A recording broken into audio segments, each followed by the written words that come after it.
राहु, जैसे ही ये शब्द हमारे कानों में पड़ता है, सर से पैर तक भय की एक लहर दौड़ जाती है कि ना जाने अब कौन सी नई मुसीबत हमारे सामने अपना सर उठाएगी।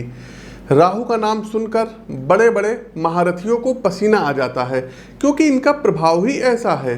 सोचिए, जो ग्रह स्वयं ग्रहों के राजा सूर्य को एक निवाले की तरह अपने मुंह में रख सकता हो, उसकी शक्ति कितनी विस्तृत और प्रभावी होगी। मित्रों, राहु से हमारा भय अनायास नहीं है। चूंकि आसुरी प्रकृति का ग्रह है राहु, इसलिए परिणाम भी उसी के अनुसार ही देता है। पर ये आधा सच है। जी हाँ, ये आधा सच है। यदि ठीक तरीके से समझें और राहु की अत्यंत विस्तृत शक्तियों को ठीक तरीके से प्रयोग करें तो यकीन मानिए, चुटकी बजाकर ये आपको जमीन से आसमान पर बैठा सकता है।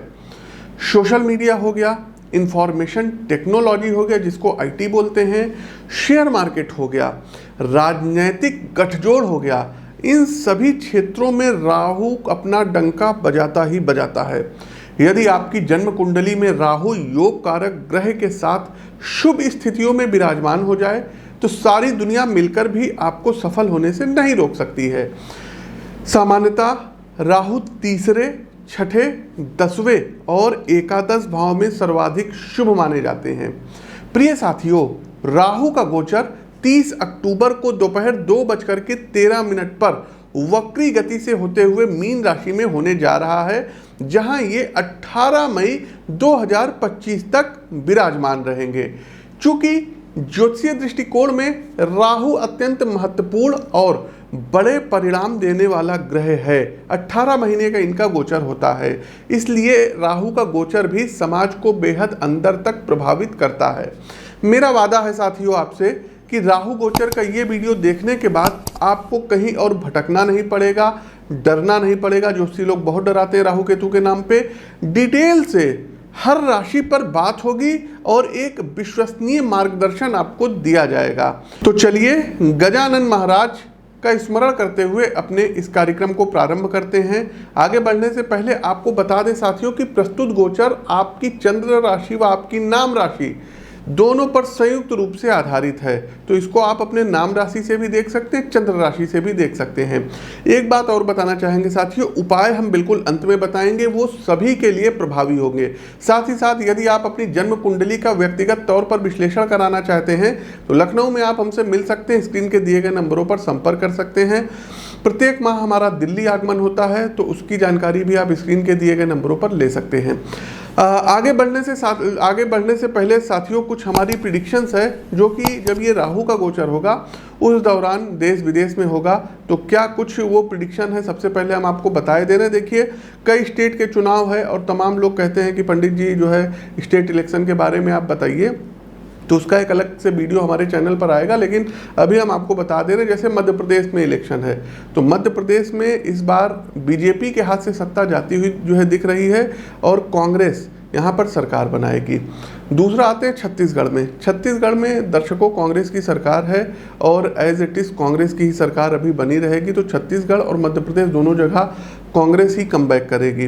तीसरा दर्शकों, हरियाणा की हमारे पास तमाम जो है कुंडलियाँ आई थी जो है इलेक्शन से संबंधित, तो हरियाणा इलेक्शन में इस बार बड़ा उलटफेर हो जाएगा। अभी जो गठबंधन की इनकी सरकार चल रही है, तो बीजेपी सत्ता से जा सकती है और यहाँ पर भी कांग्रेस की सरकार आती हुई दिख रही है। दूसरा तेलंगाना में इलेक्शन है दर्शकों, तो तेलंगाना में केसीआर राव तीसरी बार फिर से ये मुख्यमंत्री बन सकते हैं, उनको कोई खतरा नहीं है। साथ ही साथ दर्शकों एक बात और बताना चाहेंगे कि राहु गोचर में ही 2024 लोकसभा के भी चुनाव होने हैं। तो दर्शकों उसका वीडियो हमारे चैनल पर जो है पड़ा हुआ है, फिर से एक वीडियो हम और बना करके अपलोड करेंगे। 2024 में भारत में लोकसभा चुनाव में बीजेपी फिर से सत्ता में आएगी और नरेंद्र मोदी तीसरी बार प्रधानमंत्री पद पर सुशोभित होंगे। ये हमारी प्रिडिक्शन है, ये आप लोग नोट कर लीजिएगा। एक बात और बताना चाहेंगे, राहु का गोचर अगर भारत की कुंडली से देखा जाए, वृषभ लग्न की कुंडली है, तो लग्न से 11वें हाउस में हो रहा है। और अभी हमने अपने जो है मतलब स्टार्टिंग में बताया कि एकादश राहु अच्छे होते हैं, तो भारत की क्रय शक्ति बढ़ेगी, जीडीपी जो है ग्रोथ बढ़ेगी। साथ ही साथ दर्शकों, राहु एक ऐसे ग्रह हैं जो अपने से जो है गुरु और केतु की भांति अपने से पंचम, सप्तम और नवम दृष्टि देते हैं। हर एक ग्रह सातवीं दृष्टि देते हैं, लेकिन राहु को बीटो प्राप्त है, तो अपने से पांचवें, सातवें और नवीं इनकी दृष्टि रहती है। तो भारत के 11th हाउस में जो है राहु का गोचर हो रहा है, और राहु की जो पंचम दृष्टि है ये भारत के पराक्रम भाव पर पड़ रही है। तो अगर कुछ जो है सीमा पर कुछ मूवमेंट होता है तो भारत अब पराक्रम बहुत ही द्रुत गति से, तेज गति से दिखाएगा। साथ ही साथ दर्शकों, सीमा पर कुछ जो है छोटी मोटी जो है टकराव की संभावना है। इसके अलावा दर्शकों, हमने भूकंप को लेकर के देखिए प्रिडिक्शन की थी जब मंगल जो है अस्त हुए थे। 23 तारीख को हमने वीडियो बनवाया था और हमारे चैनल पे शायद 28 या 29 जो है क्या कहते हैं सितंबर को पब्लिश हुआ था। और अभी अगर देखा जाए तो 3 अक्टूबर को नेपाल में बहुत बड़ा भूकंप आया था, और हमने स्पेशली नाम लिया था कि नेपाल में भूकंप आएगा, भारत में आएगा। तो नेपाल में 6 रिक्टर स्केल के ऊपर का भूकंप आया, भारत में आया है। आप उस वीडियो का अंत से देख सकते हैं। साथियों, नेपाल, भारत, अफगानिस्तान हो गया और पाकिस्तान हो गया, ईरान हो गया, यहाँ पर कुछ भूकंप इत्यादि जो है काफ़ी बड़े पैमाने पे भूकंप आ सकते हैं। तो जब तक मंगल अस्त है जनवरी तक का विशेष ध्यान रखिएगा, भूकंप से कुछ क्षति होती हुई दिखाई दे रही है। कहने का आशय साथियों ये है कि भूकंप फिर से आएगा और सुनामी आएगी, तो जो नेपाली हमारे भाई बहन रहते हैं, महामृत्युंजय मंत्र का प्रतिदिन जाप किया करें और कोशिश करें ऐसे क्षेत्र में जहां उनको कोई खतरा है तो वो मैदानी एरिया पर आकर के रहें। नेपाल के अलावा भारत में भी भूकंप आएगा, और भारत में उत्तराखंड में भूकंप जो है यदि हम बताएं, हमने नोट किया है तो लगभग जो है 2024 में मार्च से लेकर के और जुलाई के बीच में कुछ जो है भूस्खलन हो गया, कुछ भूकंप हो गया। ये उत्तराखंड, हिमाचल और जो है कश्मीर में आ सकता है। आप लोगों को सावधान रहने की ज़रूरत रहेगी। साथ ही साथ साथियों की धार्मिक उन्माद बढ़ेगा। देखिए, राहु जो हैं ये मीन राशि में गोचर कर रहे हैं, देवगुरु बृहस्पति की राशि में गोचर कर रहे हैं। इलेक्शंस भी पास आ रहे हैं, तो धार्मिक उन्माद ज़्यादा होगा और बहुत कुछ जो है अच्छे संकेत नहीं दे रहे हैं। मार काट ज़्यादा मची रहेगी लोगों के बीच। एक चीज़ और है, कोई बहुत बड़ा रक्षा सौदा भारत के पक्ष में ये होता हुआ दिखाई दे रहा है। साथ ही साथ फॉरेन में, विदेशों में भारत की साख बढ़ेगी। एक बात और बताएं साथियों, देखिए तमाम स्टेट्स वगैरह के जो राज्यपाल हैं, मुख्यमंत्री हैं, इनके कार्यक्षेत्र में परिवर्तन हो सकता है। साथ ही साथ दर्शकों, वायुयान दुर्घटना जो है ग्रस्त की हमने भविष्यवाणी की थी, तो जनवरी तक बहुत ज़्यादा सावधान रहना पड़ेगा। इधर अक्टूबर से लेकर के जनवरी के बीच में कोई प्लेन क्रैश वगैरह ना हो जाए, इसका ध्यान रखना होगा। अच्छा, एक जो है छोटी सी जो है आपको अपडेट और देना रहेगा। राहु केतु के नाम पे दर्शकों तमाम लोग पूजा पाठ करवा लेते हैं। कोई कनाडा में बैठा है, कोई लंदन में बैठा है और यहाँ इंडिया में पूजा करवा लेते हैं, तो पूजा मान्य नहीं होगी। आपको खुद उपस्थित होकर के राहु केतु की शांति करानी होगी। ऐसे पैसे आप लोग किसी भी लोगों को मत दीजिए, वो लोग पूजा पाठ करते नहीं और कुछ आपका होगा नहीं। तो इन चीज़ों का आप लोग ध्यान रखिएगा साथियों, और किसी के डराने से मत डरिएगा। चलिए अब हम आगे बढ़ते हैं, अधिक समय ना लेते हुए गणेश महाराज का ध्यान करते हुए अपने कार्यक्रम को आगे बढ़ाते हैं। आगे बढ़ते हैं सिंह राशि। सिंह राशि के प्रबुद्ध जातकों, राहु आपके 8वें भाव में गोचर करने जा रहे हैं। सीधे तौर पर यदि हम कहें तो हेल्थ को लेकर मेरी तरफ से आपके लिए रेड कार्ड है। छोटे से छोटा मर्ज नज़रअंदाज बिल्कुल मत करिएगा। वाहन जो है इत्यादि इधर अगर आप 18 महीने ना चलाएं तो बहुत अच्छा है, और यदि चलाते भी हैं तो ओवर थिंकिंग करने से आपको बचिएगा, क्योंकि दुर्घटना के दोष हैं, योग नहीं कहेंगे। लोग बोल देते हैं दुर्घटना के योग हैं, दुर्घटना के दोष हैं। मैं स्पष्ट रूप से यहाँ पर आपको सचेत करना चाहूँगा सिंह राशि के जातकों, वरना आप हॉस्पिटल में एडमिट हो सकते हैं। साथ ही साथ आपको जो है कोई संक्रमण हो सकता है, वायरस से जनित कोई रोग आपको हो सकता है, डेंगू इत्यादि की आपको समस्या हो सकती है। देखिए, सिंह राशि के जातकों, सफलता और सम्मान उस व्यक्ति के लिए ज़्यादा दूर नहीं रहते हैं जो धैर्यपूर्वक खुद को तैयार करता है। गोचर कालखंड के शुरुआती दिनों में राहु जी से एक महत्वपूर्ण तत्व का आप में जो है क्या कहते हैं लोप कराएंगे, वो है धैर्य। आपके अंदर पेशेंस नहीं रहेगा। पेशेवर जीवन में महत्वाकांक्षा होनी अच्छी बात है, किंतु बिना एक सुव्यवस्थित लक्ष्य और योजना के कार्य करना व्यक्ति को कहीं नहीं पहुंचाता है। आप भी कुछ इसी प्रकार की स्थिति का सामना कर सकते हैं। योजनाओं के अभाव में अपने पेशेवर जीवन को लेकर आपके अंदर असुरक्षा का भाव बढ़ेगा। आप अपने काम में कुछ बड़ा करना चाहेंगे, लेकिन उसके लिए जो जरूरी है, आवश्यक वर्कआउट है, उसका आप में अभाव होगा। इसके साथ आवश्यकता से अधिक ख्वाहिश आपको अपने वर्क प्लेस पर अकेला कर सकती है। अपने साथी कर्मचारियों के साथ मनमुटाव, मतभेद या बातचीत का जो है बहस में बदल जाना, इन सब दिक्कतों का आपको राहु कहीं ना कहीं सामना कराएंगे। पारिवारिक जीवन में भी राहु यहाँ पर छुटपुट समस्याएं लेकर के आएंगे। अपने पिता या उनके समतुल्य किसी व्यक्ति से विचारों के स्तर पर पैदा हुआ मतभेद मानसिक कड़वाहट का रूप ले सकता है। अतः ज़्यादा से ज़्यादा शांत रहने का प्रयास करिएगा। आपके घर में आपकी पत्नी को कोई जो है बीमारी हो सकती है, उसका भी आपको ध्यान रखना होगा और हल्के में नहीं लेना होगा। गोचर कालखंड की इस अवधि में आपके अंदर उदासी का भाव बढ़ सकता है, कारण कि प्रोफेशनल लाइफ में आपके जो असाइनमेंट होंगे आप उन्हें समय पर पूरा नहीं कर पाएंगे, जिससे आपके अंदर हताशा बढ़ेगी। दूसरा, व्यक्तिगत जीवन में भी गाड़ी पटरी से उतरती रहेगी, जिससे मानसिक तनाव बना रहेगा।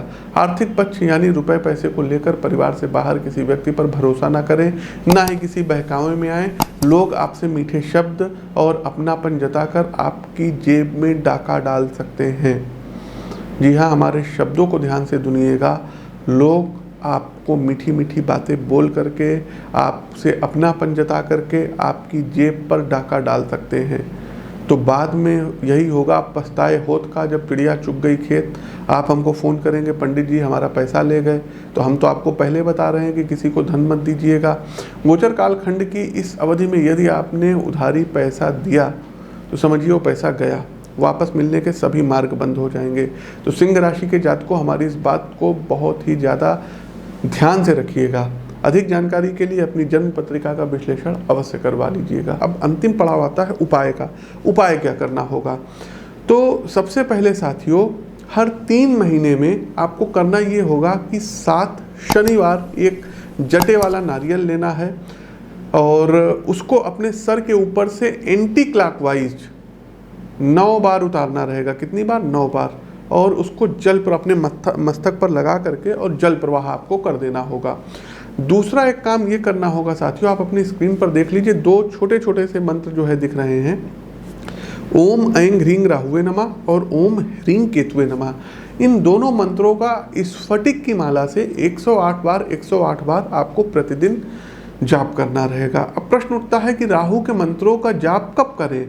लोग कहते हैं शाम को करते हैं, रात में करते हैं, सुबह करते हैं। देखिए साथियों, जो बहुत ही अच्छा तरीका किसी बुक वगैरह में आपको नहीं मिलेगा।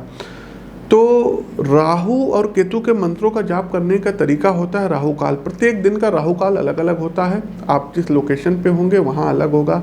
दिल्ली में है अलग होगा, कनाडा में बैठे होंगे अलग होगा, पश्चिम बंगाल में बैठे होंगे अलग होगा। तो राहु काल का जो है मतलब जो समय होता है ये अलग अलग होता है। तो आप अपने एग्जैक्ट लोकेशन के हिसाब से सर्च कर लीजिएगा और उस समय में यदि आप राहु और केतु के मंत्रों का जाप करते हैं तो निश्चित तौर पर राहु आपका नुकसान कर ही नहीं सकते, फायदा कराएंगे। अब लोग कहते हैं पंडित जी राहु का तो राहु काल में हो जाता है लेकिन केतु काल थोड़ी ना होता है। तो बंधुओं, 1 घंटे 30 मिनट का समय होता है, 90 मिनट का राहु काल का समय होता है। इसमें 45 मिनट राहु को मिलते हैं और 45 मिनट केतु को मिलते हैं। तो इस दौरान यदि आप करेंगे तो कोई नुकसान नहीं है, दोनों लोग आपका भला करेंगे। अगला सबसे बड़ा उपाय है, हाथ जोड़ के आप लोगों से निवेदन है कि भूल से भी गोमेद या कैटसाई मत पहनिएगा। राहु का जो पत्थर आप लोग पहन लिए हैं, गोमेद पहन लिए हैं, मत पहनिएगा। आपका सर्वनाश कर देंगे, विनाश कर देंगे और फिर बाद में आप लोग रोते रोते हमारे पास आएंगे। बिल्कुल मत पहनिएगा, पहने हैं तो उतार दीजिए। राहु और केतु के जो जेम स्टोन होते हैं ना, ये दान करने के लिए होते हैं, ये पहनने के लिए नहीं होते हैं। राहु केतु छाया ग्रह के रूप में विद्यमान हैं, इनकी अपनी कोई एनर्जी नहीं है। स्टोन उन्हीं ग्रह के पहने जाते हैं जिनकी अपनी एनर्जी होती है। इस बात का आप लोगों को ध्यान रखना होगा। अगला एक काम ये करना होगा कि कोशिश कीजिए नो मून अर्थात अमावस्या वाले दिन, खास करके जो गर्दन के ऊपर विकलांग लोग हैं, जिनकी आंखें नहीं हैं, जो डीफ एंड डम्ब है, गूंगे हैं, बहरे हैं, उनके आश्रम में आप जाइए और नो मून अमावस्या वाले दिन खाने पीने की वस्तुओं को ऑफर करिए। तो ये आपको करना होगा। साथ ही साथ साथियों, अपनी जन्म पत्रिका का विश्लेषण जरूर करवा लीजिएगा। बिना पत्रिका के विश्लेषण के उपाय आप करिए, मंत्र वगैरह करिए, ठीक है, लेकिन अधिक उपाय आप लोग मत करिएगा। अपनी कुंडली का विश्लेषण करवा के करिएगा। आप लोग डॉक्टरों पर पैसा खर्चा कर सकते हैं, कंसल्टेंसी पे कर सकते हैं, तो एक ज्योतिषीय परामर्श छोटा सा लेना ये आपके सुख और सौभाग्य में वृद्धि कराता है। तो अपनी वाणी को विराम देते हुए ज्योतिष के इस मंच से मैं पंडित आशीष वत्स आप सभी प्रबुद्ध जातकों से विदा लेता हूँ। नमस्कार। ओम नमो भगवते वासुदेवाय।